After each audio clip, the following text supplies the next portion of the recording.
Welcome back to the Making College Come True radio show, brought to you by Tucson International Academy. I am Pastor John McClain here with Dr. Jennifer Herrera. Woo, woo, woo. Oh man, I just jumped right into the chase there. I love it. I think that's the first time I ever did that.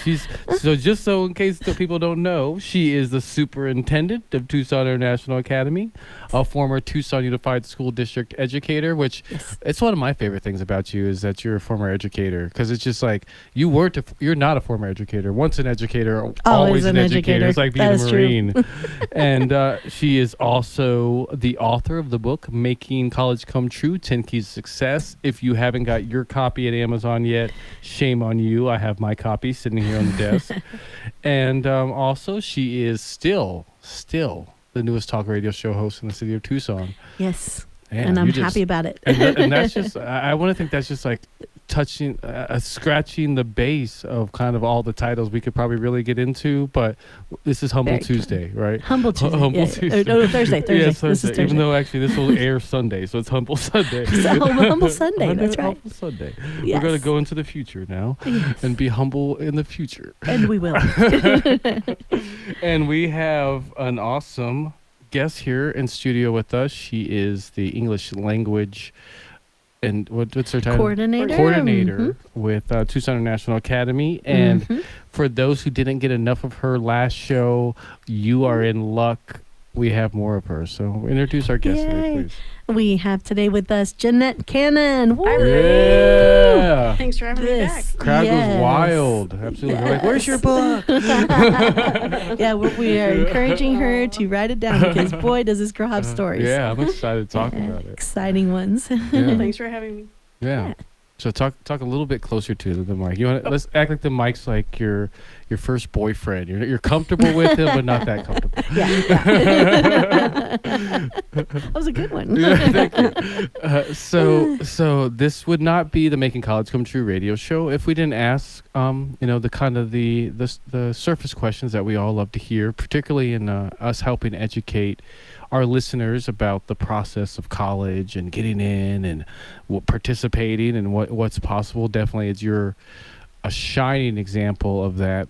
Being someone who's not only made your way through college for better or worse, but has been able to turn it into many amazing opportunities and awesome stories that you'll be able to share with us. But I guess the first question would be, what made you choose the college that you chose? Initially, I guess, being from whatever region you were from when you were there. And then, why'd you choose the major that you chose? Well, I went to Northern Arizona University, go Lumberjacks. Okay. For my bachelor's degree. I grew up in Tempe. My dad was Air Force, but he retired when I was third grade. So third grade through until college, I grew up in Tempe, and then. Okay, so Luke Air Force Base, I'm guessing. Is that what's the base up there in that Luke area? is there now. Okay, interesting. Okay, yeah. Nice. But we had family roots there, but so I almost went to ASU and then thought a lot about it and came to your senses. But I want to change the scenery and something different. It's much smaller than ASU. Did you ever do the campus tour at NAU? The campus tour, yes. Yeah, before you chose to go summer, there. Well, afterwards. But okay, so I went there that summer before. Was it partially just kind of like, okay, let me just spread my wings, get out of this area for college, and the decision making of that? Yeah, partially. I knew it was a once in a lifetime experience, so I wanted a different environment, different city. Get out of town a little bit. And my parents kind of encouraged it too. Yeah, nice. And get a job too. So going to school. Oh yeah, so they encourage you not only go to school, but why don't you go ahead and get a job away from us? That's so interesting. We'll pay for some of it, and you pay for the rest of it. Yeah, the reason I ask those questions because definitely I know I hear regularly, and people choosing to go somewhere away from one. Certainly from TIA students, I hear that their parents don't want them to leave the city or leave the state where they're at, and two, usually they try to get them to be with their alma mater, but ultimately the idea is a lot of people don't have, like me and Dr. J, luckily we tell the story of we have parents that supported us to go to college and supported us to do those things, but a lot of people didn't have that. What was your experience in regard to, that hard decision of actually even choosing to go to college and the support you had around you in making that decision? Oh, yeah, it wasn't a choice. I was going to college. But They said you were going to have to kind of, I didn't get a lot of counseling about it. Just, you're going to college. So. If anybody asked me in high school, what are you going to do after graduate? Well, I'm going to college. Aren't you going to college? Oh, yeah. Of course I'm going to college. And part of going to another campus was get some independence, too. I mean, my mother kind of trained me from very young to be very independent. Nice. So nice. I've always been very super independent.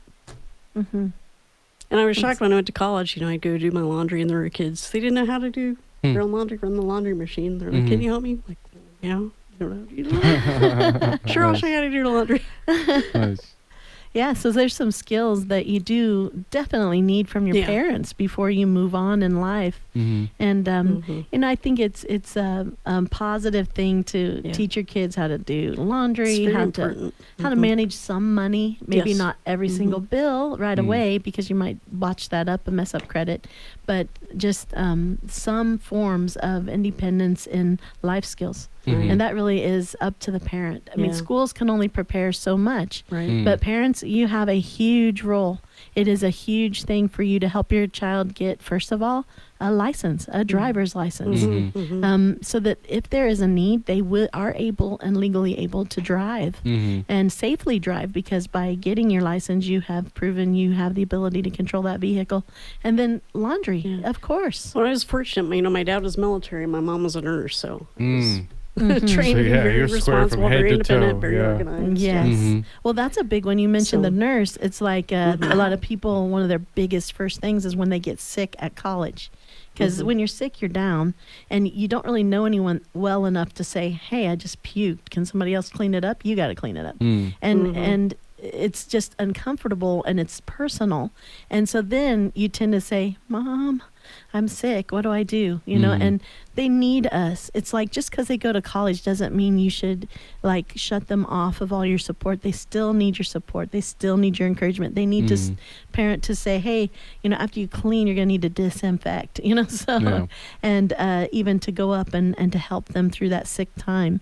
A lot of times kids don't remember to tell their professor that they're sick. And so then they don't show up to class, and so they get a bad grade, and then they never recover from that grade.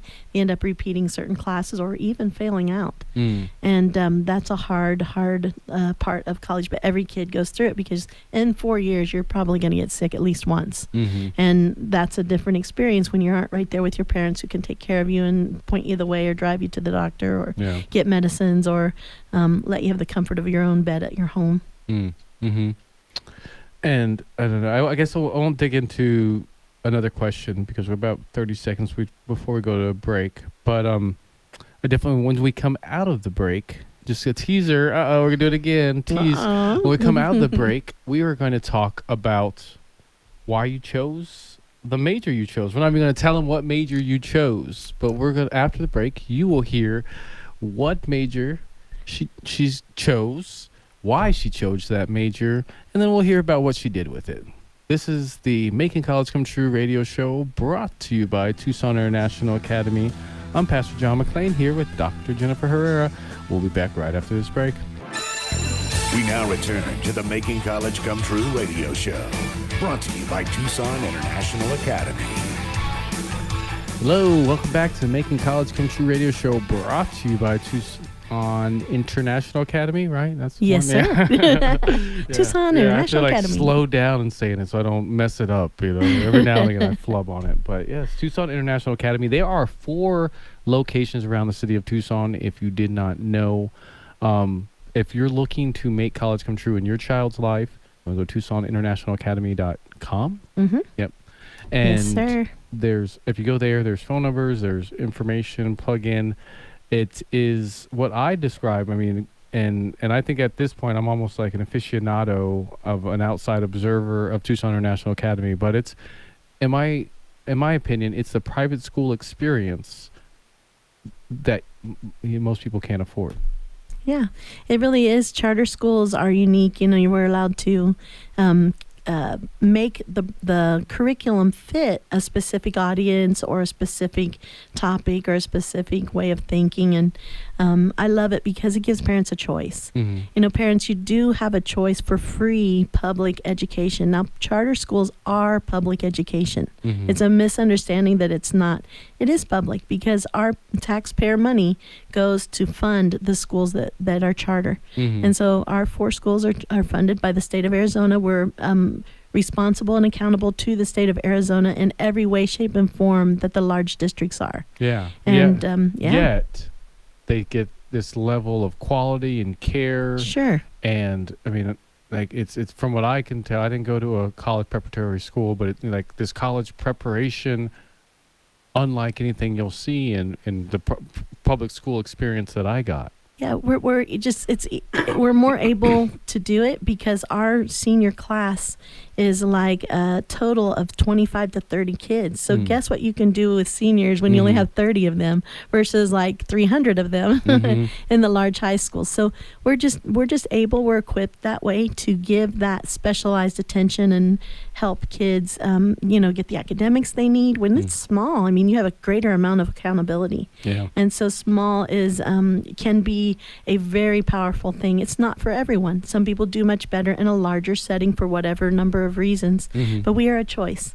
And so if you would like to put your kid in Tucson International Academy, we are preparing to receive kids for next school year. Nice. And it's good to start fresh in the fall and to be able to do the whole program the whole years, because if you are planning to go to college, it does take focus, concentration, and hard work. No doubt about it. I mean, nothing comes easy. So, but I love it. And we start actually in kindergarten. How do you start in kindergarten? We start sharing that, hey, the seniors are going on a trip and they're going to go see NAU. Have you ever seen pictures? Let's go look.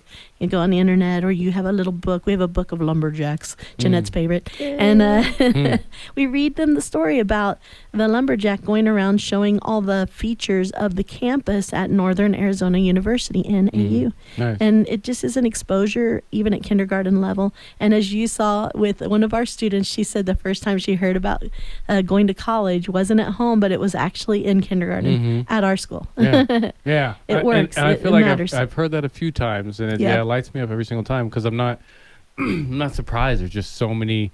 One, I got just so informed about the culture of going to college from the students at TIA, negatively, just like we discussed before, the parents that aren't as supportive as they could probably be, and they're dealing with it. Yeah, they have their own their traumas around it, and just that stuff, and then the positive side, like luckily we have with our guests here in studio, and even you and myself, that had parents that told us, okay, you got to wake up, you got to eat, you got to brush your you got to brush your teeth, you got to eat, you go to college, and then after you're done with that, then you get married and have kids and all the other fun stuff. So, and we didn't know any better, that was how it was. It was the same as eating or brushing our teeth. So, I guess Janette, again, thank you for being here with us once Thanks again. You are our Nolan Ryan there at a pinch whenever we need you. So. Yeah, and a high deliverer. Yeah, absolutely. Yeah, this girl can deliver, and she's got a message. So that's what I like. That Miss Cannon's here to share her message about how important college is. She's an all-star. I know. Sure. Yeah. It's such a blessing to see and have her on the show. I can't wait to read her book. I mean, you think I'm kidding, but I certainly work in this type of motivation, empowering business enough that you're not going to be able to stop getting bugged by me until I get to read your book. So I would at least start 2022. Start writing at least 500, 1,000 words a day. Okay. Whenever you got 20, 30 minutes tucked away, whether it's in your morning warrior ritual or it's something that you do before you go to bed, and it'll feel like journaling at first, and eventually, next thing you know, Jed's a millionaire, and you wrote a 300-page book. Yes. So, but I do like to write. I have thought about writing. Yeah, why not?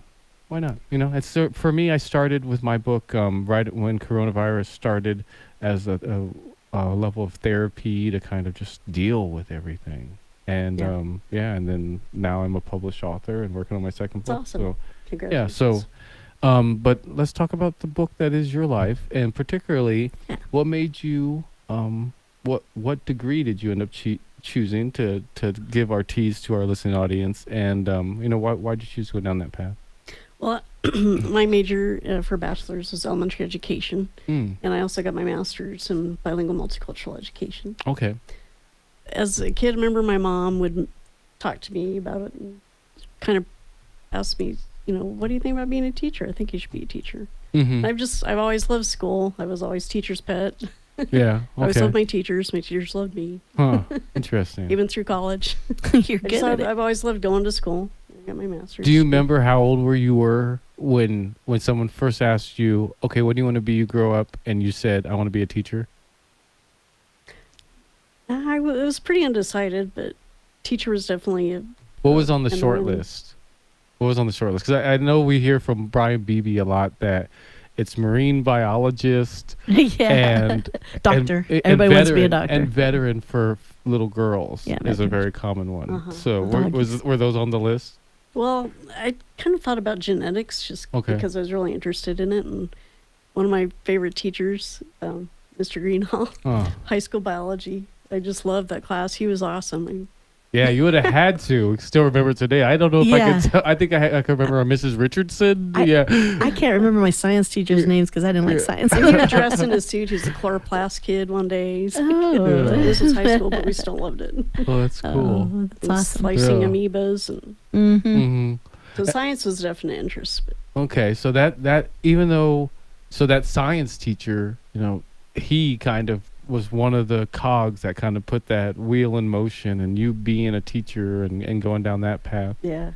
And then what? And medicine, too, kind of. And then what made you turn that corner once you're like, okay, I'm gonna be a teacher. I'm here. I put in some work, and think languages and teaching languages as well. Yeah. Well, I've always loved languages. I had French as a little girl because we lived in Canada. Okay. So it was a class every day. We'd go Mhm. to French class, Nice. different classroom, different teacher. Mhm. I picked it back up in high school after we moved to Arizona Mm-hmm. and carried it on. And in college, you had to have a content emphasis. So I thought, I have to decide what's going to be my content emphasis. So I went and looked. They had this thing on the wall with, the checklist, all the Mhm. credits for this and that content emphasis. So French. Oh, okay. Well, I've already met like half of that. Okay. Well, Yeah. I'll just That's- finish it. Yeah, that's really good, yeah. And that's as how it for works. medicine, took anatomy, started to. And, Mhm. I'm 18, the professor just scared me to death. Mm. Talking about Mm. how hard it was and how many people wash out. And another girl in my dorm, I remember she was studying something in medicine, and a couple times she could be crying in the hall, like, what's wrong? Oh, we did the hands today. So working on cadavers. And I go, we did the face today. Absolutely. Well, we will Well, we may need to rethink this. yeah, I could imagine. We'll talk about all that and more after this break. This is Making College Come True radio show brought to you by Tucson International Academy. I'm Pastor John here with Dr. J. We now return to the Making College Come True radio show, brought to you by Tucson International Academy. Hello, welcome back. This is the Making College Come True radio show brought to you by Tucson International Academy. If you have a student ages K through 12, I believe that's around 4.5, 5 years old through about 18, 19 years old, let's say, and you're looking to make college come true in their life, go to TucsonInternationalAcademy.com. That is the place to go. It is 100% acceptance rate of a college, of a school rather. And I don't know if you're impressed by that, sitting at home there on your lazy boy with your feet kicked up, reading the newspaper, the Sunday paper, wondering if Buffalo's going to win today. But I am impressed by that. We love being able to do that for our kids, Yeah. and it's not us doing it for them. They are just put in a program that makes sure that they hit all the boxes they need to hit, Mhm. and then they perform, and they get in. 100% of them get accepted to college. Yeah. The cool thing that I see about it, where it just makes so much sense to me, and what impresses me most is it's nothing sophisticated. It's just it's a basic process. You put together a plan, you make a list, you check it twice, and dreams come true. That's true. Yeah. And you have to work your plan. I mean, that's the other part. People forget to work the plan. Just thinking it through is good and it's important, but you also have to do it and follow through. Yeah. You do those two things, anything really that you want in life, you will get. Yeah. And college just opens up everything for so many, in so many aspects of people's lives. But I know Miss Cannon is definitely an example of someone who's fully lived the awesome college life and then brought that to Tucson International Academy. Yeah. Yeah. So tell us, one, what made you choose Tucson International Academy? And then we'll get into how the meat is made in the Tucson International Academy kitchen and languages department. Oh no! For those who can see at home in video, she made a face. No. But no, yes. Yeah, tell us, what made you choose Tucson International Academy? I know you're almost a pillar 16 years, something like that, in Tucson International Academy. Yeah. 15. Yeah. So you are like pretty much there's the West Campus, there's the East Campus, there's Janette. And then there's some other stuff going on there. So you're a big part of them. What made you choose Tucson International Academy in the first place?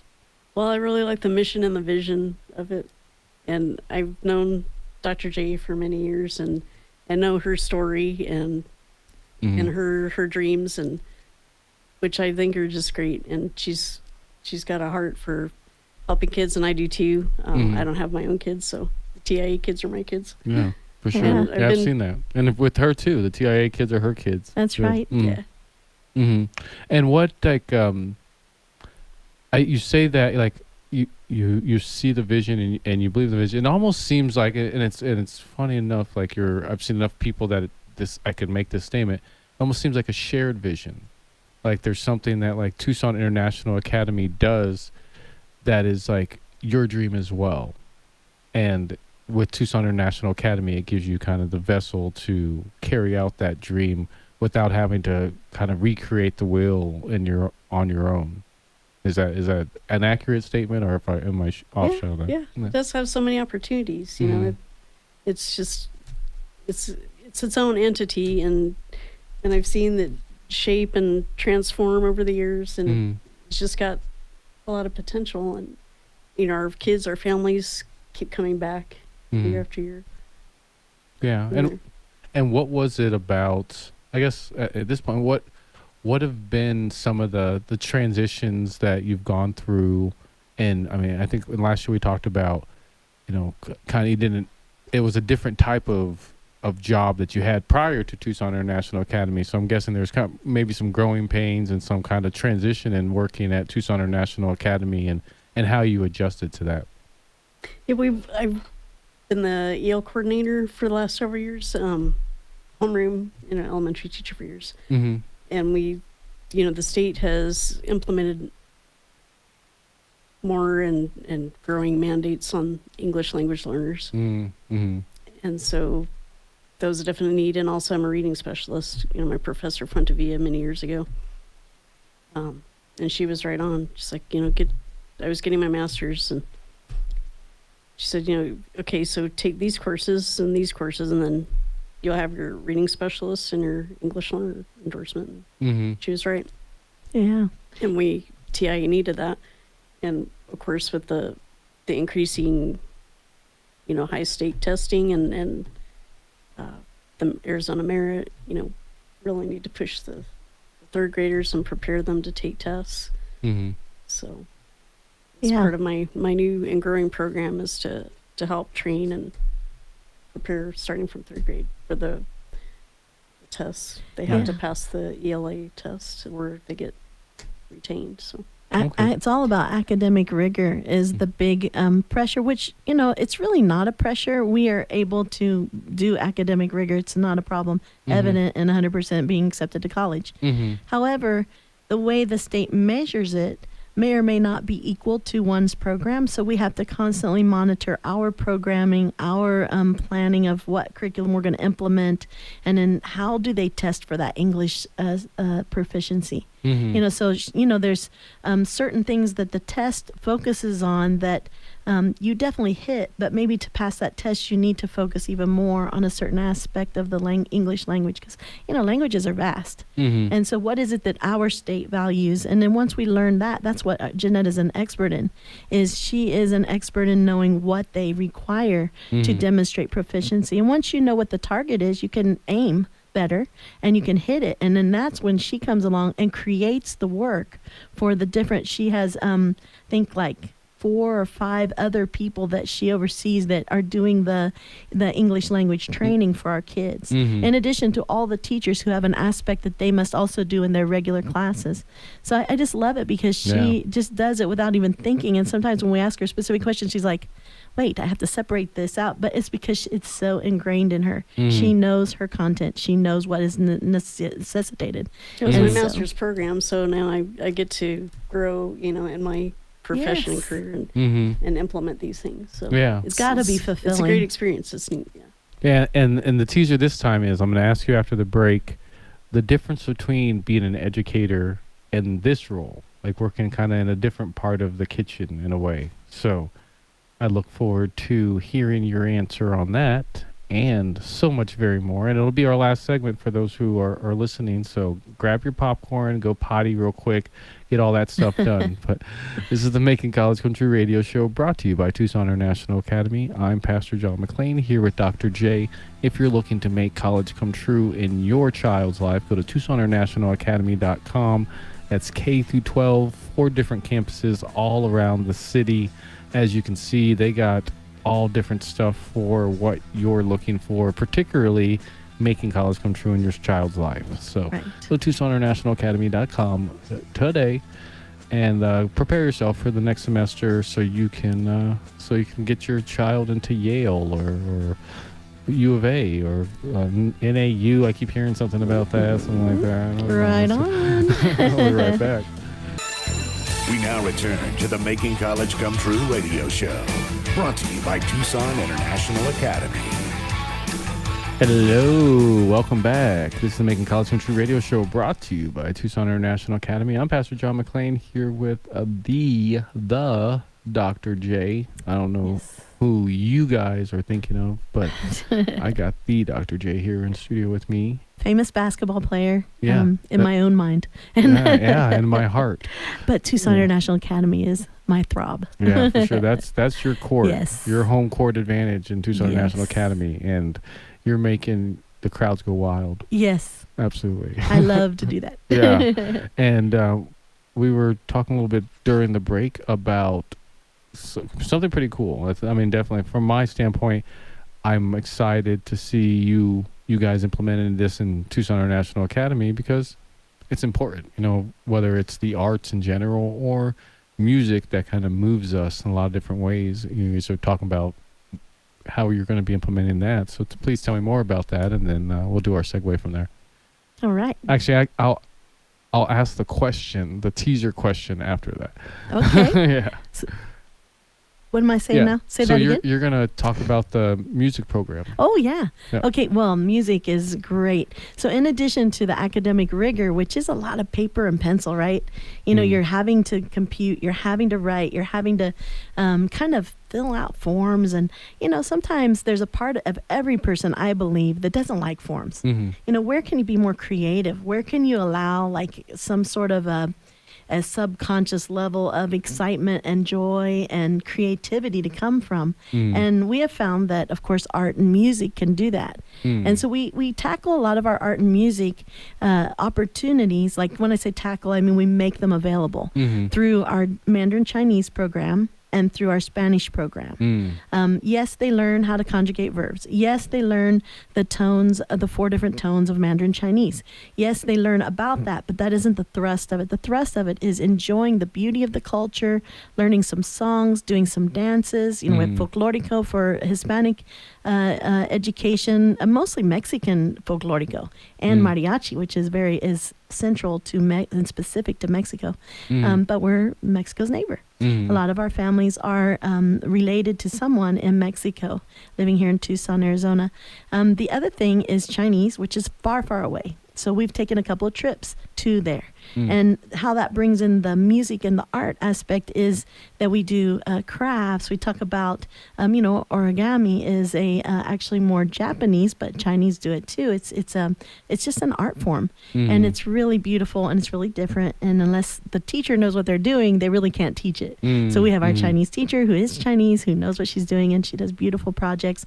And we put on a beautiful presentation, both for Cinco de Mayo, 16 de Septiembre. We also put on a beautiful Chinese New Year program, which is coming up in February. So there's dancing, singing, and art. However, this year we started something really specific, music. And it is specifically targeting the young kids, because we do a lot for college with high school and junior high. But for the younger ones, we do a lot with music. This year we started an online music program with a real person who actually knows us and who is going to come in person and be with us. Her name's Jocelyn Manzana, and she is coming at some point. But she has introduced music to the kids, and we have purchased a lot of musical instruments so the kids can learn rhythm and just that expression, of keeping a beat and doing something together, even having some solos where you also get that independent way of expressing yourself. And it's just so much fun to watch the kids enjoy music. So the grades kindergarten through 6th grade get a weekly music lesson, which is not the case in every school these days, especially up to 6th grade. So I'm very excited that Tucson International Academy can offer that.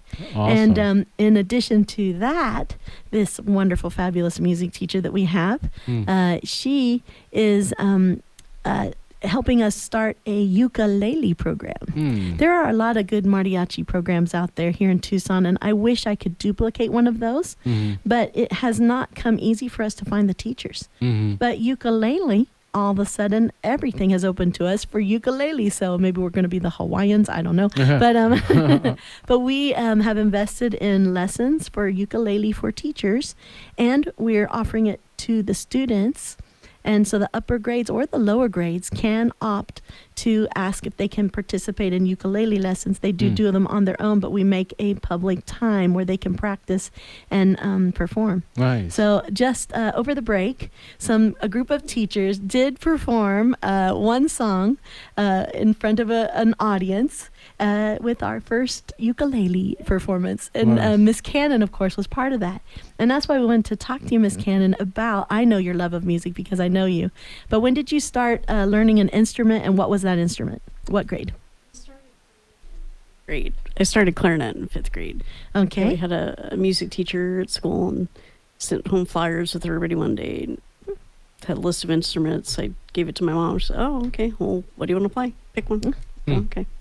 Interesting. Just like that, huh? We've Your been parents doing are the most recorders. decisive people in the whole wide world. Mom pushed me to do a lot of stuff. Yeah, and again, parents allowing their kids to experiment and explore is good. You don't have to make a living with the clarinet, but to have had that opportunity. Now, how did that lead to the next thing? So you played it in 5th and 6th grade, and what did you just do, like a concert once a year or something like that? Oh yeah, we would do a Christmas concert and a spring concert. And I played all the way through college, so I was a marching band and concert band. That's cool. Did you always play the clarinet all the way through? When did you switch to the saxophone? Because I know you play saxophone. I picked up saxophone, probably 20-something years ago. So after college even? After college, yes. I still play it today. I did not know that. Now, is it true that the fingering for the chords or the notes is the same on a clarinet as a saxophone, or? No, saxophone and flute are the same. Flute, got it. But clarinet is different. Yeah. There's not a huge difference, but it's a little bit different. And I never could get a sound out of a flute. I tried, but otherwise I would have picked up flute too. So you played the clarinet in the marching band? Yes. Yeah, interesting. That's so cool. And so where did you march? What were some of your marching experiences? Like, let's just go junior high. Did you get to be in a parade? Junior high, no, but we had levels of bands. So I was in the Tiger Band. That was the top band. Oh, I like it. First chair, right? Yeah, it was. Yeah. That's good. Yes. I was usually first chair. We'd have a battle of the chairs. So that was always fun. Yeah. I love that. High school, our band, we had a great band director, and she had us do competitions. She always got us some gig for us, and She dragged us to San Diego, San Francisco. She dragged us everywhere. We all How had a good time. fun. What kind of places did you perform at in San Francisco and San Diego? Some kind of competitions. I Oh, don't okay, remember. yeah. I'll have to Band ask my competition. classmates, but they were band competitions, Mhm. yeah. Right on. Yeah, we were And good. Did you get little medals for it? Like with you're not Well, there were at the time there was regional competitions and then state competitions, and have this the whole the high school musicians of the state would come together and put a concert if you made it to state, Oh, that's neat. which I did once. That's really good. That's an accomplishment. Yeah. And then what role did And we marched in the Fiesta Bowl parade. Oh, that's something. pretty big. Nice. Now, was that That's when fun. you were in high school In or high in school, college? yeah. Okay, in high school, you marched in the Fiesta Bowl. That's very big. Yeah. Yeah. And my band director nominated me for the McDonald's band, which is, if you're a kid in band, I mean, that's a huge That's a deal. top I didn't one. make That's a it, Super but Bowl. Yeah. Yeah, Nice. but being nominated, that says a Yeah. lot. boy, did I practice for that.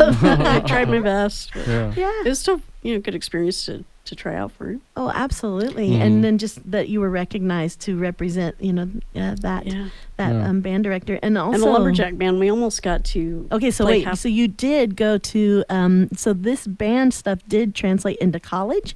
Yeah. I think a lot of people don't realize that there's a marching band in college. They see the band because we see the college football, but no, it's real. And Yeah. you got to be in it, right? Oh yeah, How a lot of did that fun. work? And Did of you course, have to get to go to every audition, football or- game for free. So Oh, yeah, that's really good. Did you play in a pep band at the stadium for the football games and all yeah, that? yeah. So you good. perform every halftime show. Yeah, and every halftime. See, that's an experience. And did you have to audition to become a marching band person in your college? I believe so. Yeah. I bet you did, because I know they wouldn't start with someone brand new. So, like, what a fun source of like entertainment and socialization and Oh, yeah. performance. Learning to perform is a huge opportunity that most people do Oh, not yeah. get in life. And performing in such a large group where you're having to count and you're having to stop at a certain spot and you're having Right. to be in sync Right. is such a skill, and it's so rewarding, isn't Oh, it? yeah. You learn so much from marching band. I mean, you have to learn to work together, to participate, because one mess up and you mess up the whole thing for everybody else. That's for sure. Real quick, what about your when you went and worked with the DoD as a teacher in Guam? Was there anything to do with a marching band there or some sort of music? I believe yes, we had music classes. They had the home culture class, so yeah, we had culture teachers, and they of course seen a lot of, and a music teacher. So there Okay. was a separate music class and culture class. Okay, but so yeah. Well, so then how has music played after you graduated from college? You were part of the Tucson Philharmonic. Yes. How'd you get into that? I was an original of the Foothills Phil. Yes. Oh, super. So and- director Veras, Laszlo Veras. Yes. I know I went was to a lot one of of the fun. concerts you put on with that, and it was beautiful. It was It's it didn't sound amateur to me. Intergenerational community orchestra. It's a lot Yeah, of fun. really, really nice. And then after that, has music continued to play a role in your life? Yes, I still play music at my church Yeah? Nice. How often do you play? once a week. Every week. How about that? Gee, I know someone else who does that. But music has been a source of joy, and it started in school. Definitely. And so once again, we can point to the fact that experiences in school are so important. And those are skills and joys that you can carry throughout your entire life, even through high school, even through college, even outside of Yes. college. Music's amazing. You can learn so much from it. It's healing. It Yeah, it's it does a lot for you. soothing. And even I had an English learner at one of our schools, and we did karaoke like the Beatles, a basic song. She loved it. Help her learn a few basic words. And Yeah, so so it was a lot of good. fun. All right. Well, thank you so much, Miss Cannon, for joining Thank us you. once again. Thanks for having me. Yeah, Pleasure. I can't wait to read the book that accompanies this interview, Yes. and definitely have you more on the show. Right And on. thank you, Dr. J, as Yes, always, for I being love awesome. highlighting people like this lady. Absolutely. Yeah, well, I'm Pastor John. That's Dr. J. This is the Making College Come True radio show, brought to you by Tucson International Academy. We'll see you next week.